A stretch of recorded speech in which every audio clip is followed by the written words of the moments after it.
നാളികേരത്തിൻ്റെ നാട്ടിലെനിക്കൊരു നാഴിയിടങ്ങഴി മണ്ണുണ്ട്, ഒരു നാഴിയിടങ്ങഴി മണ്ണുണ്ട്.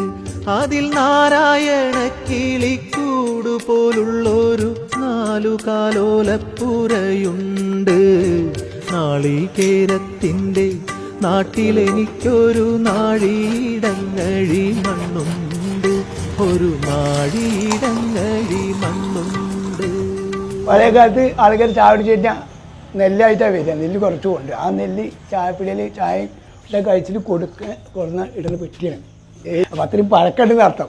അപ്പം നമ്മളൊക്കെ നേരം ചെറുപ്പം മൂലം വിട്ടും ചായയും പപ്പടും കുടിക്കാൻ വീട്ടിലുണ്ടെങ്കിലും ശരി ഇവിടുന്ന് കുടിച്ച് ശീലമായി. അപ്പോൾ അത് കിട്ടിയപ്പോഴും അത് കഴിച്ചുകൊണ്ടിരിക്കും. എന്നും വരും. വീട്ടിലുണ്ടെങ്കിലും ശരി ഇവിടുത്തെ ചായയും വിട്ട് കഴിക്കാൻ എന്നും വരും രാവിലെ. കുറേ വർഷങ്ങളായിട്ടുള്ള ഒരു പീടിയാണ്. പിന്നെ ഇവിടെ ഒരു പട്ടിണിപ്പാറ എന്നൊരു പാറ ഉണ്ടായിരുന്നു. ആലൂർ കയറ്റം എന്നാ പറയാം. ഈ ആലൂർ കയറ്റത്തൊരു പട്ടിണിപ്പാറ ഉണ്ട്. അതായത് അവിടെ ഇരുന്നിട്ടാണ് ചർച്ച. അപ്പോൾ ആ പാറ പൊട്ടിച്ച് പകുതി പാറയുടെ ഉള്ളൂ. ഇന്നും പുരോഗമിക്കാത്തൊരു സ്ഥലമാണ് ഇപ്പോൾ ഇന്നും ആലൂർ കയറ്റം. 10 വയസ്സിൽ ചാടിക്കാൻ വന്ന അവിടെ 10 വയസ്സിൽ പണിക്കൊക്കെ വരും. അന്നൊക്കെ കൂലി 6 രൂപ കൂലി ഈ ബിൽഡിങ്ങിൻ്റെ ഓണറുടെ വീട്ടിൽ. അന്ന് ഇവിടെ പുട്ടും കടല് പിന്നെ അതേപോലെ മുതിരൊക്കെ ഉണ്ടാവുക. അപ്പോൾ 2 പുട്ട് ഒരു മുതിര തിന്നാ വയർ നിറഞ്ഞ്. കാലത്ത് വീട്ടിൽ ചായയും പലഹാരം ഉണ്ടെങ്കിലും ശരി ഇവിടെ കുടിച്ചിട്ടേ പോകുള്ളൂ. അതിലാണ് അത് ഇന്നും ആവർത്തിക്കുന്നു.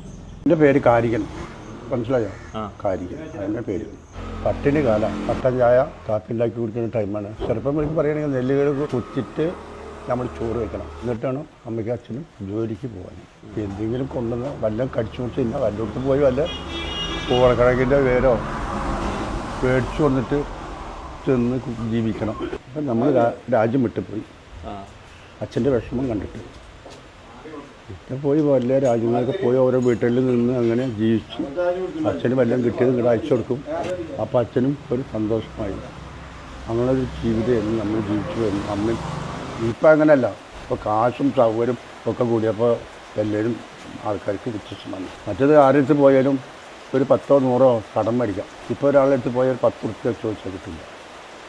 അങ്ങനെ കൊടുക്കുക, തരാൻ പാകില്ല. അപ്പം ഇല്ല എന്നാണ് പറഞ്ഞാൽ കാര്യം കഴിഞ്ഞില്ല. അത് മടങ്ങിപ്പോരുന്നു. അടുത്ത ജീവിതം അങ്ങനെയൊക്കെ തന്നെ പോകുന്നു. ആദ്യം നമ്പ്യാർ, പിന്നെ യേശുമനോ, പിന്നെ നാരായണൻ, 3ാമത്തെ ആളാണ് നാരായണൻ. അന്നൊക്കെ മെയിനായിട്ട് പൂളക്കിഴങ്ങ്, അതും ചായയും. കട്ടൻ ചായ അന്ന് പാല് കുറവ്. കട്ടൻ ചായയും പൂളപ്പേര് വെച്ചു, അല്ലെങ്കിൽ നീളത്തിൽ പുഴുങ്ങിയത്. ഇടക്കും തിരക്കും പോത്തിറച്ചി ഉണ്ടാവും. അന്നൊക്കെ 10 പൈസ. ആദ്യം 2.25. 2.25 ഒരു ചായക്ക്, 2.25 ഒരു പിട്ടിന്. 2.25 കൊടുത്തിട്ട് ചായ കുടിച്ചത് ഓർമ്മയുണ്ട്.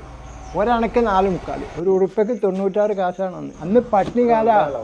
അരി എവിടുന്നേലും പറഞ്ഞ് എല്ലാ പലചരക്ക് പീടികയിലും അരി ഉണ്ടാവില്ല. ആ അരിൻ്റെ തന്നെ 14 12 ഒരാൾക്ക് എന്നും പണിയില്ല. ഇനി ഒരു പണി ഉണ്ടെങ്കിൽ 1.25 ഉറുപ്പ്യ കൂലിയിട്ട് 1 ഉറുപ്പ്യ. അത് അന്നത്തെ കാലത്ത് 12 കണക്ക് അരി കഴിച്ചാൽ ബാക്കി എന്താ ഉള്ളത്? പട്ടിണി ആധാരമാണ് പട്ടിണി. നമ്മുടെ വാപ്പൊക്കെ 5 നെല്ലിനെ കന്നുകൂട്ടിയിരുന്നത് കൃഷിക്കാരനായിരുന്നു. നമ്മളെയും പൂട്ടും വേറെല്ലാവരെയും പൂട്ടും. ആ 5 ഉച്ചവരെ കന്നുകൂട്ടി 5 നെല്ല് കിട്ടും. പുഴുങ്ങി കുത്താനും നേടിയിട്ടില്ല. അപ്പോൾ അത് കൊടുത്തിട്ട് ഉണങ്ങല് കുത്തുക. പല വർഷങ്ങൾക്ക് മുമ്പുള്ള ഒരു കടയാണ്. എല്ലാവരും ഒരു വിധമുള്ളവരൊക്കെ ഇവിടെ തന്നെ ചായ കഴിക്കലും.